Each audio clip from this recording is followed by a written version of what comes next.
Friend কেমন আছেন সবাই? আমরা এসে দিয়াংশীকে নিয়ে একটা পার্কে। দিয়াংশী ঈশ্বরচন্দ্র বিদ্যাসাগরকে দেখে বলছে এটাই মা কে হয়। আমরা ঈশ্বরচন্দ্র বিদ্যাসাগর বলে ও চলে গেল দোলনা চড়ার জন্য। দোলনা চড়ে নিচ্ছে, আমাকে জিজ্ঞেস করছে মা আমি তোমার কী হই? তো আমি বললাম তুমি আমার বাবিই হও। মালাপুর একটু হেসে নিল, এদিক ওদিক তাকিয়ে চলে গেল স্লিপে। স্লিপে গিয়ে একটু বদমাইশি করছে, দেখতেই পাচ্ছ। বদমাইশি করতে করতে পেছন ঘুরে একটু তাকিয়ে দেখলো ওই বাচ্চাটা উঠছে, তাই ও স্লিপ চড়ে নিচের দিকে নেমে গেল। যাওয়ার পরে এবার ও চলে গেল ভাইয়ের সাথে খেলতে। এবার ওকে ভাই খেলতে নিচ্ছে না, সেটা আমাকে এসে জানাচ্ছে মা ভাই আমাকে খেলতে নিচ্ছে না। তো আমাকে বলছে মা তুমি চলো গিয়ে ভাবিকে বলবে ভাই আমাকে খেলা নিচ্ছে না। জিজ্ঞেস করলাম তোমাকে তো খেলা নিচ্ছে না, এবার তুমি কি করবে?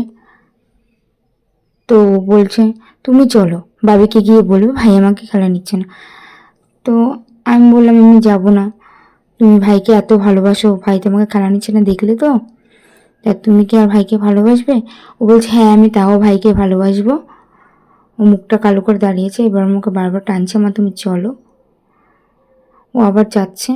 টাটা ফ্রেন্ড, এখানে ভিডিওটা শেষ করলাম। কেমন লাগলো জানিও।